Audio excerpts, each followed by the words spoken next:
सो ये चीज़ अगर आपको कोई बोल रहा है कि शाम में कार्बोहाइड्रेट्स मत खाओ या रात में मत खाओ, तो एक तमाचा मारो या तो उसको या फिर भाग जाओ उसके पास से। ये रोटी और चावल का इतना ज़्यादा डर फैलाए हुआ है, जो मुझे समझ में नहीं आता।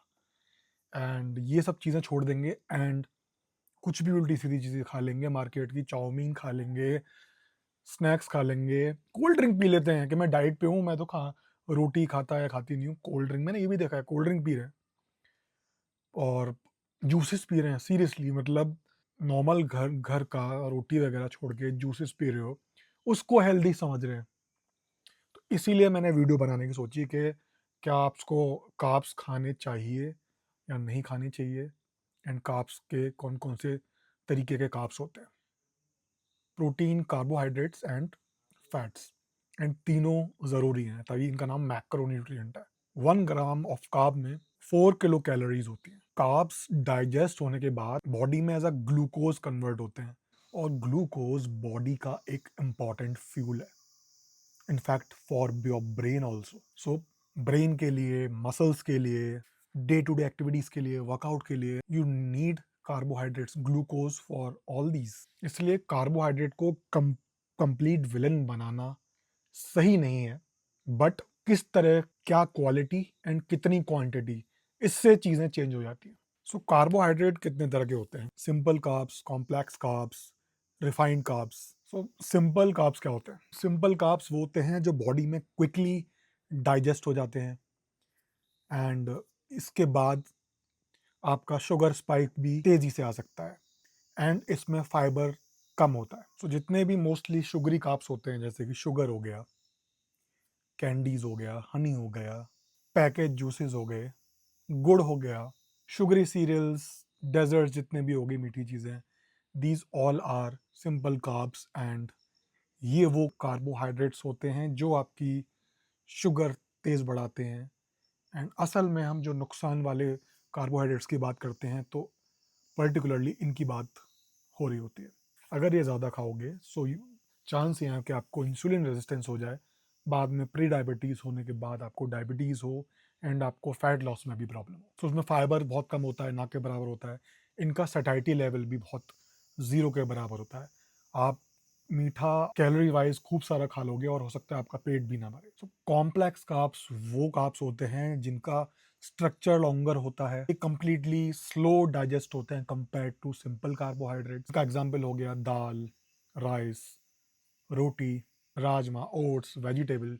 मोस्टली कॉम्प्लेक्स कार्ब्स जो होते हैं मोस्टली होल कार्ब्स होते हैं जो ज़्यादा प्रोसेस नहीं हुए होते, जैसे कि रागी हो गया, राजमा हो गया। Wheat is kind of not completely whole carbs, क्योंकि उसमें प्रोसेस करके जो उसका फाइबर होता है वो थोड़ा हटा देते हैं आटे में से, समथिंग लाइक दैट।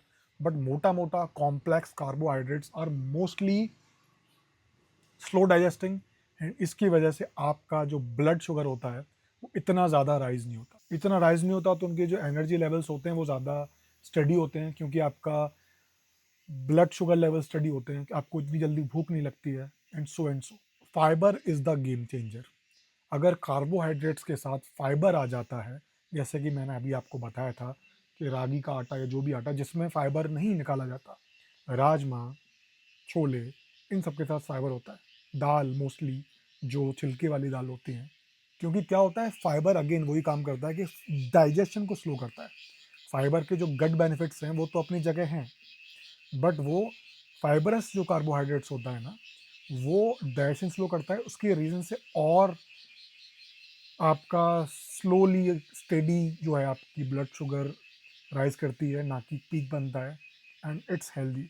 आपको इंसुलिन रेजिस्टेंस से बचाता है, आपका पेट जल्दी भरता है, आपको जल्दी भूख नहीं लगती है, एनर्जी भी आपकी से काफ़ी स्टेबल एंड स्टीडी तरह की एनर्जी रहती है। फाइबर के जो गट के फ़ायदे हैं वो तो हैं ही, वो गट बैक्टीरिया को जो सपोर्ट करती है, that's something very good and बिल्कुल भी नेग्लेक्ट नहीं करना चाहिए। अब एक और कैटेगरी बन जाती है जैसे नंबर 3, रिफाइंड कार्ब्स।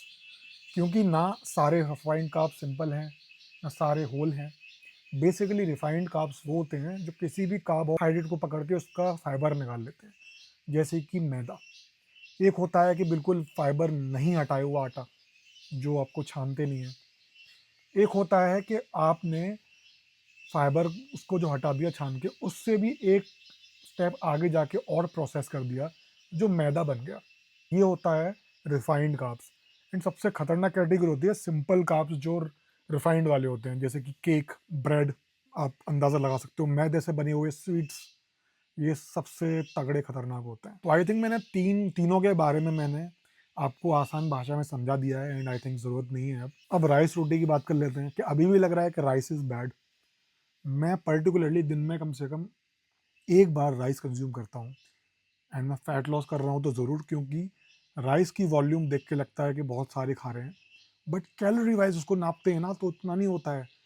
ठीक है, उसमें फाइबर ज़्यादा नहीं होता, बट स्टिल वो इतना ज़्यादा। अगर देखो सुनो, राइस अकेला खाओगे, आपकी शुगर राइस करेगी ज़्यादा, ठीक है। बट राइस में आप सब्जी लोगे, वेजिटेबल, प्रोटीन सोर्स के साथ, ठीक है, with some fat source. Protein source का मतलब अगर आप पनीर ले रहे हो, तो प्रोटीन और फैट का कॉम्बिनेशन हो गया। एग ले रहे हो, वो भी। ये सब कॉम्बिनेशन में लोगे तो नहीं बढ़ेगी आपकी इतनी शुगर, क्योंकि प्रोटीन और फैट मिला के उसको बफर कर देंगे। एंड राइस से आपका बस ये होता है कि डाइजेस्ट जल्दी होता है, तो पेट पे ज़्यादा लोड नहीं आता। अगर आपको थोड़ा सा ये करना है, तो राइस एंड दाल मिलके एक बहुत अच्छा प्रोटीन सोर्स बन जाता है। नॉट एज गुड एज अंडा and whey protein and animal protein, but दाल के प्रोटीन को राइस कंप्लीट कर देता है। तो आपको अगर लेना है तो 2 portions of dal and 1 portion of rice ले सकते हो, जिसमें आपको एक बहुत अच्छा कॉम्प्लेक्स का आपका प्लस प्रोटीन का सोर्स मिलेगा। प्रोटीन उसमें से और बूस्ट करने के लिए उसमें आप दही मिला सकते हो, सोया चंक्स मिला सकते हो। एंड सेम तरीके से रोटी भी खराब नहीं है। रोटी देखो बहुत तरह की होती है, खाली वीट की होती है, खाली होती है वीट में। कई बार मैं किसी दाल का आटा मिला लेता हूँ, कोई दाल बची होती है उसको मिक्स कर लेता हूँ, तो कुछ ना कुछ मेरे उसमें मिक्स होता है अगेन। लेकिन घर का ये सब खाना खराब नहीं होता है। आप जो है, अगर आपको फैट लॉस करना है, तो अगर कैलोरी डेफिसिट में हो एंड अपना प्रोटीन पूरा कर रहे हो, कार्बोहाइड्रेट्स पूरा कट करने की ज़रूरत नहीं है। आपकी एनर्जी लेवल्स बेकार हो जाएंगे। आप आराम से कार्बोहाइड्रेट खाओ। अपनी प्लेट का 50% आप कार्बोहाइड्रेट आराम से ले सकते हो, बाकी का 30-40% प्रोटीन एंड बाकी फैट अपने हिसाब से डिवाइड कर सकते हो। बट मत छोड़ो कार्बोहाइड्रेट्स। आप जो है, काम में फोकस नहीं हो पाएगा, आप एनर्जी क्रैशेस लगेंगे। And fat loss is a long process, एक दिन में नहीं होता है। वो अलग बात है कि पहले से आपका बॉडी फैट परसेंटेज ज़्यादा नहीं है, दैट्स अ डिफरेंट स्टोरी।